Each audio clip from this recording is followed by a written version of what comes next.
बेटा एहसान दानिश की नज़्म तग़य्युर पढ़ रहे हैं, पेज नंबर 113। दो शेर हमने पढ़ लिए थे इसके, तीसरे शेर से शुरू करेंगे।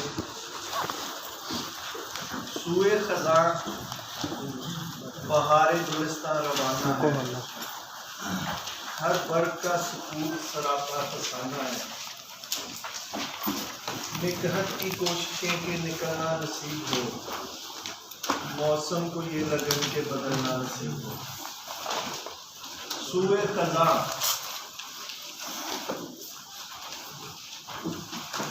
सूए की तरफ, अगर हम लफ्ज बोले चार सू तो इसका मतलब है चारों तरफ। तो आगे बढ़ी गई आई तो हो गया सूए इस तरफ। खज़ां, खज़ां का मौसम, पतझड़, बहारे गुलिस्तां, गुलिस्तां फारसी जुबान का लफ्ज है। गुल से मुराद फूल है और सतां से मुराद है जगह। गुलिस्तां फूलों की जगह यानी चमन। बहार रवाना है खज़ां की तरफ। कल हम बात कर रहे थे कि कुरान पाक में आया है कि रात और दिन के बदलने में और मौसमों के इख्तलाफ में, इख्तलाफ से मुराद भी बदलना, निशानियां हैं अक्ल वालों के लिए। तो खज़ां का मौसम रवाना है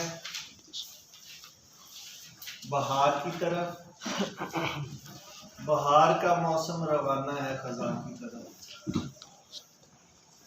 गर्मी का मौसम बदल जाता है सर्दी में और सर्दी का मौसम बदल जाता है गर्मी में।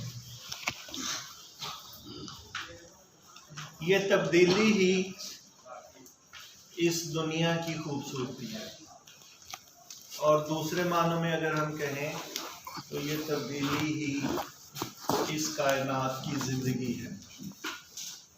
जैसे दिल है और उसकी धड़कन है।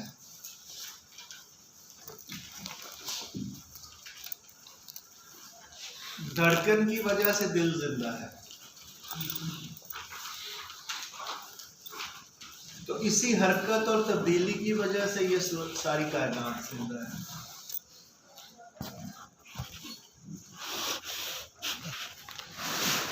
अगर हमारे कमरे में घड़ी लगी हुई है, वो दुरुस्त वक्त बता रही है हरकत की वजह से। अब आप उसका सेल निकाल लीजिए, अब उस पे एक ही वक्त रहेगा। अगर हरकत में रहेगी तो बिल्कुल दुरुस्त वक्त बताएगी, और हरकत को रोक दें, उसको स्टॉप कर दें या उसका सेल निकाल दें, तो अब उसके लिए वक्त जो है वो पता नहीं। फिर एक बात ये है कि अगर हमेशा सर्दी का मौसम रहे तो भी हम उकता जाएंगे, हमेशा गर्मी रहे तो भी उकता जाएंगे, हमेशा बारिश रहे तो भी उकता जाएंगे, बहुत कड़कती धूप हो तो भी उकता जाएंगे। तो जो नासिर काज़मी ने कहा था कि तेरे करीब रह के भी दिल मुतमिन न था, गुजरी है मुझ पे ये भी क़यामत कभी कभी। तो ये इंसान का मुतमिन होना, इसका पुरसुकून होना, ये बड़ी मुश्किल बात है। तो बहरहाल ये जो तब्दीली है, किसी की वजह से हम यकसानियत का शिकार नहीं होते, तो सूए खज़ां बहार गुलिस्तान रवाना है। बहार का मौसम जा रहा है, चल रहा है खज़ां की तरफ। हर बर्ग का सुकूत सरापा फसाना है। बर्ग पत्ती को कहते हैं, ये भी फारसी जुबान का लफ्ज़ है। अक्सर शहरों में आपने सुना होगा गुलबर्ग का इलाका है, तो एक्चुअली तो वो लफ्ज होना चाहिए गुलेबर्ग, फूल की पत्ती। बहरहाल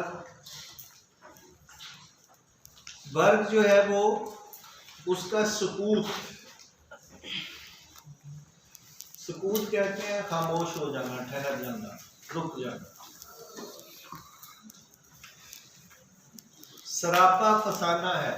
सरापा सर से लेके पांव तक पूरे का पूरा।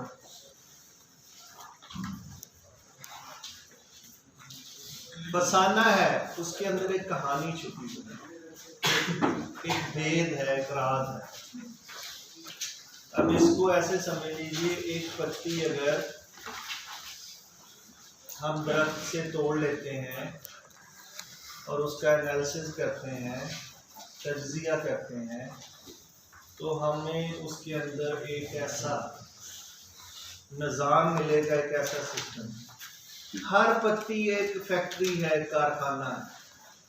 एक जो पत्ता है दरख्त का या किसी बेल का, वो क्या कर रहा है? ऑक्सीजन प्रोड्यूस कर रहा है हमारे लिए, कार्बन डाइऑक्साइड को सक कर रहा है। अच्छा, जब रोशनी उस पर पड़ती है तो उसका अमल और है, जब अंधेरा हो जाता है तो उसका अमल और है।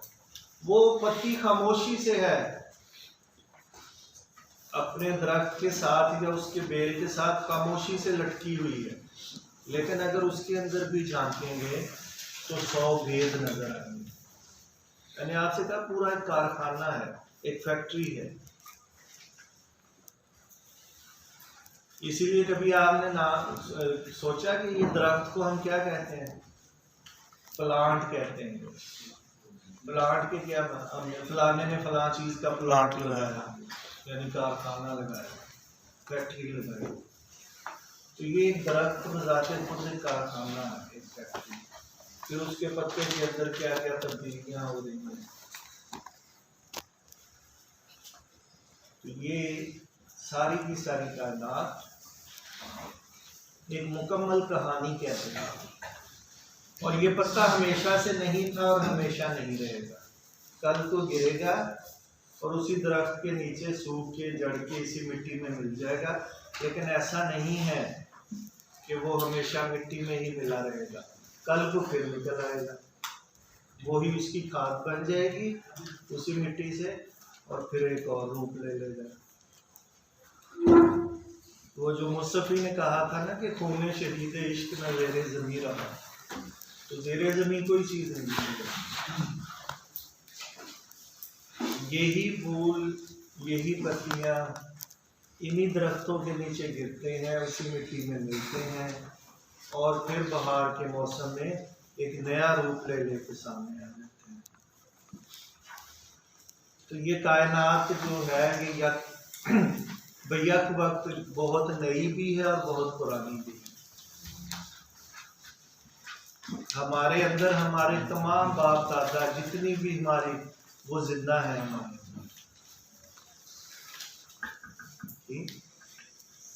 आप साइंस के स्टूडेंट हैं, जेनेटिक इंजीनियरिंग को मुझसे ज़्यादा समझते होंगे, तो वो उनके जीन्स, उनकी जितनी सफ़ात हैं, क्वालिटीज़ हैं, वो हमारे अंदर जिंदा है।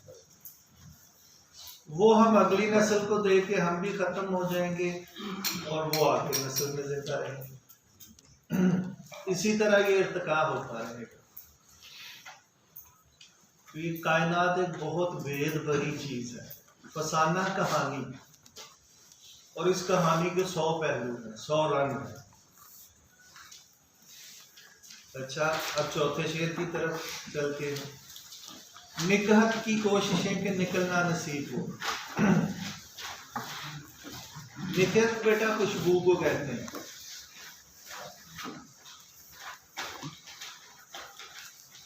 अक्सर नाम भी रखा जाता है लड़कियों का। तो उसकी क्या कोशिश है, निकलना नसीब हो, फूल के अंदर से निकल जाए, फूल की पत्ती से निकल के गुलिस्तान में फैल जाए, उसकी ये कोशिश है।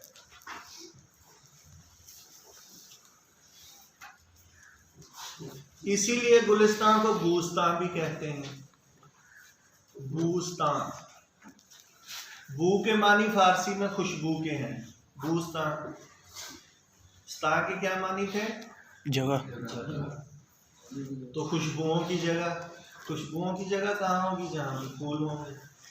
बुए गुल नालाए दिल दूधे चरागे महफिल, जो तेरी बज़्म से निकला सो परेशान निकला।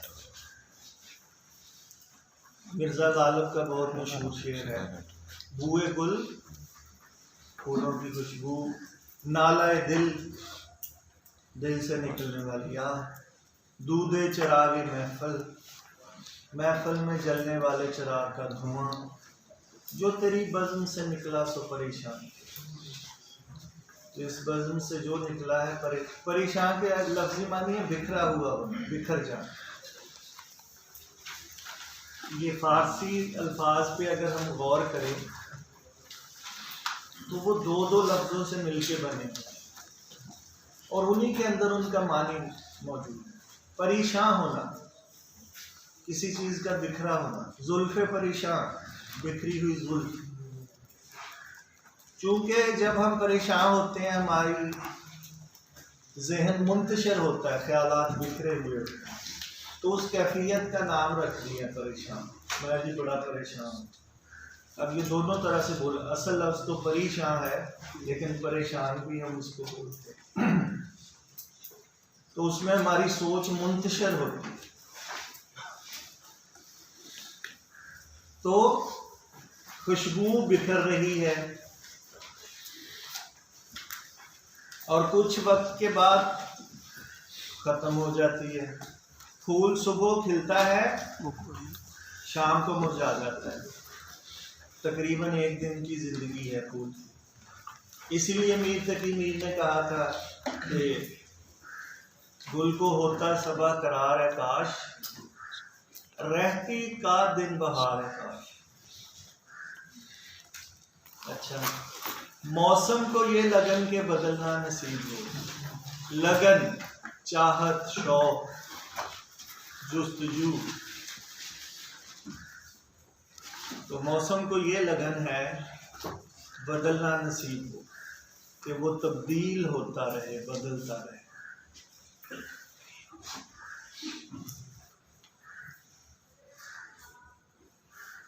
ये बात मैं आज से पहले कर चुका कि हमेशा एक ही मौसम रहे तो इंसान उससे उगता जाता है। और हम खुश नसीब हैं जिस खित्ते में हम रहते हैं, तो हम चारों मौसम इंजॉय करते हैं। यहाँ पे चारों मौसम है और हम उनसे लुत्फ़ अंदोज़ हो सकते हैं। अगले शेर की तरफ आते हैं ना। शम्सो कमर को जिद है कि घर में सफ़र रहे, बेरंगियों में खाल के शामो सहर रहे। शम्सो कमर को जिद है, जिद किसी चीज पे बहुत ज्यादा इसरार करना, अड़ जाना। यहाँ इसके क्या मानी, जिद के मानी यहाँ वही लगन, जुस्तजू, ख्वाहिश, शौक। और ऐसा शौक है जिसमें लम्हा भर के लिए कमी वाक़या नहीं होती। शम्सो कमर, शम्स सूरज,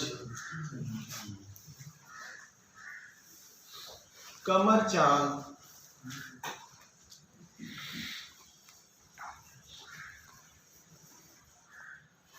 घर में सफर रहें।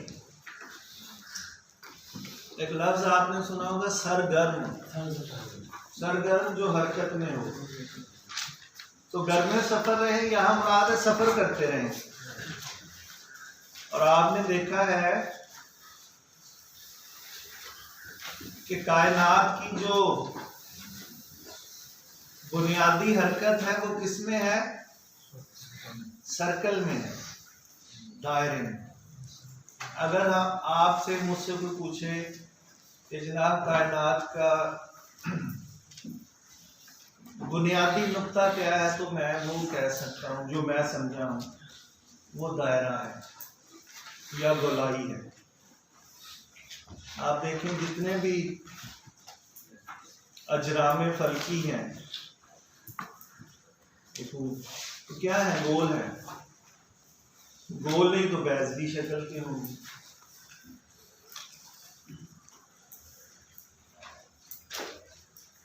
कभी सोचा आपने सूरज भी गोल है, जमीन भी गोल है, ये पूरी की कायनात और जो गैलेक्सीज हैं अरबों खरबों नूरी साल के सफर पे, लाइट ईयर के, वो भी चक्कर कर रहे हैं।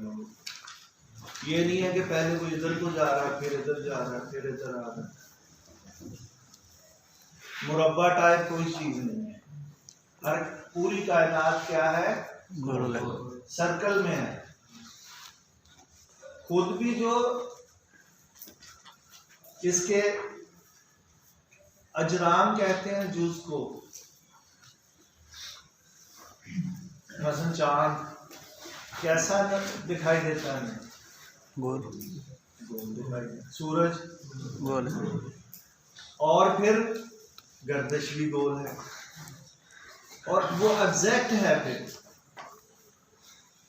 इस जमीन की रफ्तार जो इस वक्त जितनी ये हरकत कर रही है, यहाँ से फैसलाबाद जाना हो, गाड़ी हम चलाएं तो क्या मुमकिन है कि वो हम एग्जैक्ट एक ही स्पीड तक वहाँ तक जा सकें? कभी कम करनी पड़ेगी, कभी ज़्यादा। चले फर्ज करें रास्ते में कोई भी नहीं है, तो भी थोड़ी बहुत तो ऊपर नीचे हो ही जाएगी। लेकिन ये किसने फिक्स किया हुआ है कि ज़मीन एक सेकंड के लिए ना उस रफ्तार से तेज हो सकती है ना उससे कम हो सकती है, बिल्कुल एग्जैक्ट। और ज़मीन जितने बड़े गोले को अगर हमें घुमाना पड़े, गाड़ी के 2 पहिए घुमाने हैं तो हमें उसके लिए एक इंजन चाहिए। अगर ज़मीन जितने बड़े गोले को हमें खुद घुमाना पड़े तो उसके लिए कितना बड़ा इंजन दरकार है, कितनी ताकत। लेकिन फिर भी उसमें कमी बेशी हो जाएगी, हम घुमा भी लें अगर उसकी रफ्तार, तो इतनी एग्जैक्ट रफ्तार कैसे रखी गई? और फिर अगर पूरी कायनात की रफ्तार देखें और उसमें अपनी ज़मीन का हम हिसाब लगाएं, तो बेटा वो ना होने के बराबर है। अगर मैं कहूँ ना रेत का एक ज़र्रा है हमारी ज़मीन, इस कायनात के आगे, तो ये भी बहुत बड़ी बात है। रेत का एक ज़र्रा भी नहीं। हमारा पूरा सोलर सिस्टम, चले ज़मीन को तो छोड़ना है, हमारा पूरा सोलर सिस्टम भी रेत का एक ज़र्रा है। तो इतनी बड़ी कायनात को कौन सी चीज़ संभाले होगी? वही है कि अल्लाह नूर समावाति वल अर्ज़, अल्लाह नूर है आसमानों का और ज़मीन। अब ये नूर से मुराद सिर्फ रोशनी ना लीजिए, वो तवानाई, वो ताकत, वो अथॉरिटी, वो कुदरत है जो सबको संभालेगी। अच्छा, तो अब ये शम्सो कमर को समझ लिया हमने। ये बातें आप लिख सकते हैं इसकी तशरीह में। ये तो ये ना समझिएगा कि ये इजाफी है। इस लेवल पे अगर आप थोड़ी सी मुख्तलिफ तशरीह करेंगे तो ही आप अच्छे नंबर हासिल कर सकते हैं। तो चांद, सूरज, सितारे, मुराद पूरी कायनात, ये बंधी हुई है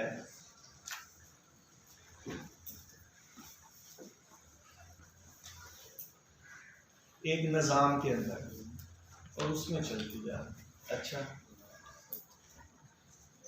बेरंगियों में खाल के शामो सहर रहे, बेरंगियों में, बेरंग बेबू बेजायका, कौन सी चीज है?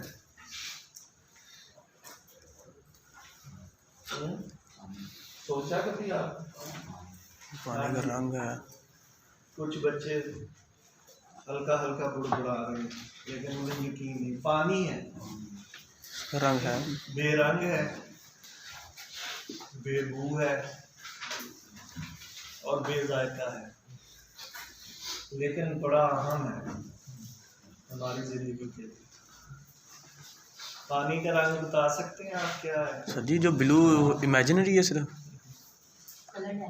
वो ब्लू तो वो समुद्र जो है उसमें अक्स नजर आता है आसमान का, उसको निकाल के साइड पे रख लें तो वो नहीं रहेगा।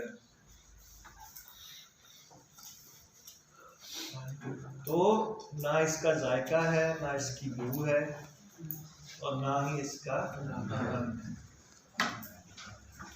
तो ये बेरंगी होती अगर ये कायनात रुक जाता। खालिक कहते हैं पैदा करने वाला, तख्लीक करने वाला। शाम और सहर, शाम और सहर, सहर सुबह को कहते हैं, शाम इवनिंग।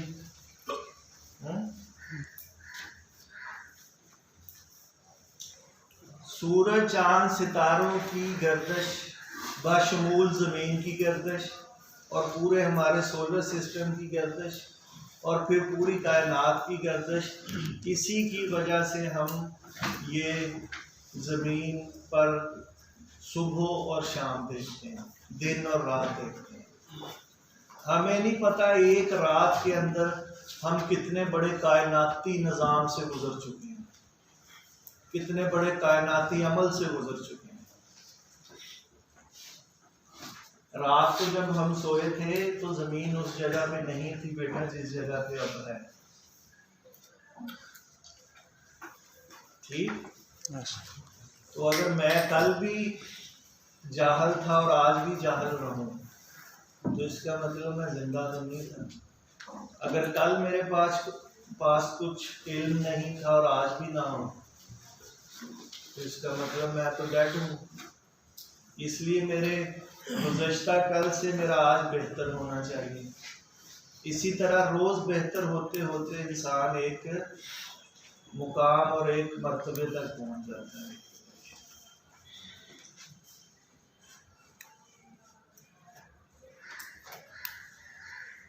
तो ये खाल के शामो सहर हैं, शम्सो कमर, लेकिन किसी के इज़्न की वजह से, किसी के इरादे की, और वो कुन फयकून, वो कुन कहता है फयकून और वैसा ही हो जाता है। इस कायनात को अभी हम पूरी तरह से समझ नहीं सकते। हमारा जहन महदूद है तो कायनात तो लामहदूद है, तो महदूद चीज़ लामहदूद को कैसे समझ सकते हैं? आपने कभी सुनार की तराजू देखी? छोटी सी होती है, तोले और माशे तो हम उसमें तोल सकते हैं, अगर मनो टनो वजन तोलना पड़े नहीं हो, फिर तो नहीं उसमें आएगी। इसी तरह हमारा जहन छोटा है, कायनात बहुत बड़ी है,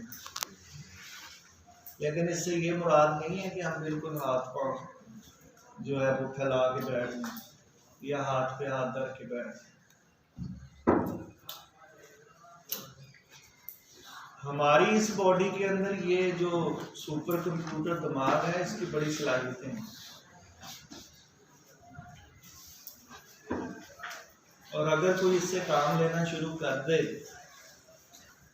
तो फिर ये बहुत तेज़ी से काम करता है, इतनी तेज़ी से कि शायद अभी तो कंप्यूटर इसका मुकाबला नहीं कर सकता। बहरहाल वो एक अलग टॉपिक है।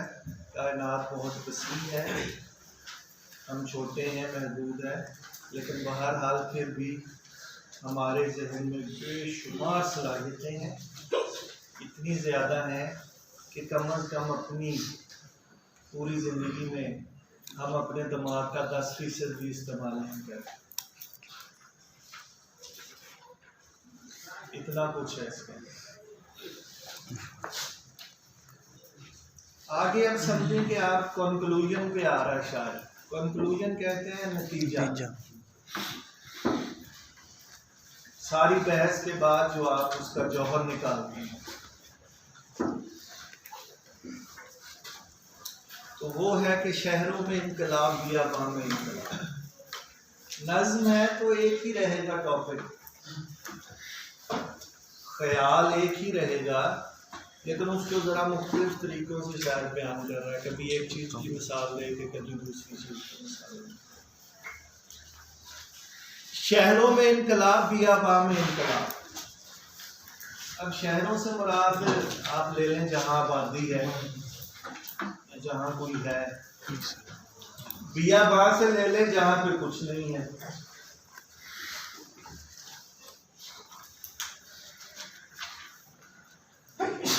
इनकलाब बदलना, मुनकलब होना, मुनकलब होना तब्दील हो जाना। इनकलाब के लफ्ज़ी मानी है तब्दील हो जाना, तब्दीली, बदल जाना।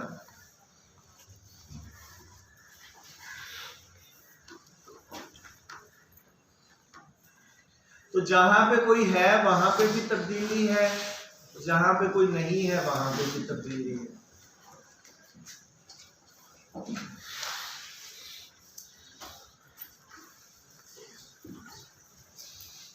महफिल में इनकलाब, शबिस्तान में इनकलाब। तो महफिल से मुराद भी वही है जहां कुछ लोग बैठे हुए हैं। शबिस्तान ये भी फारसी का लफ्ज है। शब रात, रात गुजारने की जगह।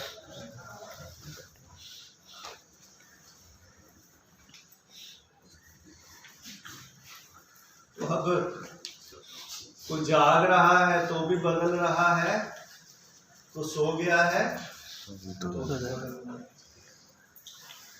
दिन में हम बहुत सी हरकत करते हैं, काम करते हैं। मैं बोल रहा हूँ, आप लिख रहे हैं, दिमाग की काम कर रहे हैं, और बहुत सी चीजें, हाथ पैर भी हिल रहे हैं। रात को अगर भी समझे कि जब वो सो जाता है तो हरकत नहीं हो रही है हमारे जिस्म के अंदर, तो ऐसा नहीं। सेल्स बन रहे हैं, टूट रहे हैं, खून गर्दिश करता है कि नहीं, दिल धड़कता है कि नहीं, सांस आती है कि नहीं, खाना जो है वो खाया हुआ डाइजेस्ट हो रहा है, तो दिल तो हो रही। बल्कि एक बात आप समझ लें कि जब हम सोए हुए होते हैं तो हमारे दिमाग का काम 2 गुना बढ़ जाता है। दिमाग जो है वो जब से हम पैदा होते हैं मौत तक वो कभी रुकता नहीं है, ठहरता नहीं, उसको मुसलसल काम करना पड़ता है। ऐसी चीज़ है। तो जब हम सोए हुए होते हैं इसका काम 2 गुना बढ़ जाता है, 2 गुना हो जाता है। वो क्या कि पूरे दिन में जो जिस्म में तोड़ फोड़ हुई है, जो सेल टूटे हैं, उनको रिपेयर करता है हालत नहीं। आप समझें कि जैसे वर्कशॉप में गाड़ी खड़ी कर दी है जाके, अब उस पर 2, 3, 4 बंदे काम कर रहे हैं उसको रिपेयर कर, और सुबह जब हम उठते हैं तो बिल्कुल फ्रेश होते हैं। तो अगर किसी को ये लगे कि ज़्यादा दिमागी काम करने से हमें कोई नुकसान हो जाएगा हमारा, तो ऐसी बात नहीं।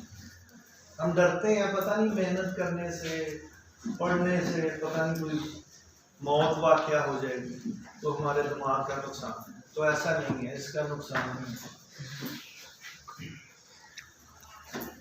ठीक, हाँ, इसको जितना पॉलिश करेंगे, जितना इसको इस्तेमाल करेंगे, उतना तेज चमकता जाएगा, बेहतर से बेहतरीन होता जाएगा। तो महफिल में इनकलाब, शबिस्तान में इनकलाब, हर जगह तब्दीली है। हम सो रहे हों या जागे हुए हों, हर वक्त तब्दील हो रहे हैं।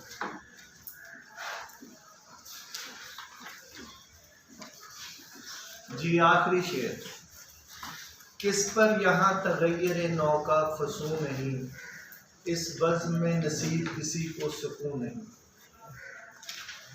किस पर यहाँ तगैर नौ का फसू नहीं, तगैर नौ नई तब्दीली, नौ नई तब्दीली, एक नए रूप में सामने आना।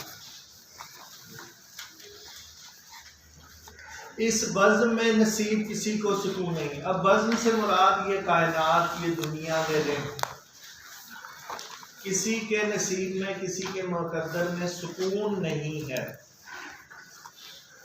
अब सुकून से मुराद यहाँ ज़हनी हालत को ना लीजिएगा। हम लफ्ज़ बोलते हैं हरकातो सकनात, हरकत का तो आपको समझ आता है, ये सकनात क्या है?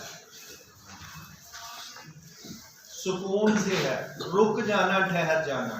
यहाँ सुकून के मानी है ठहराओ, लिख लें। ये ज़हनी सुकून की बात नहीं हो रही, ठहराव की बात हो रही। तो इस बज़्म में कोई चीज़ ठहरी हुई है तो वो ला के मुझे दिखा दीजिएगा।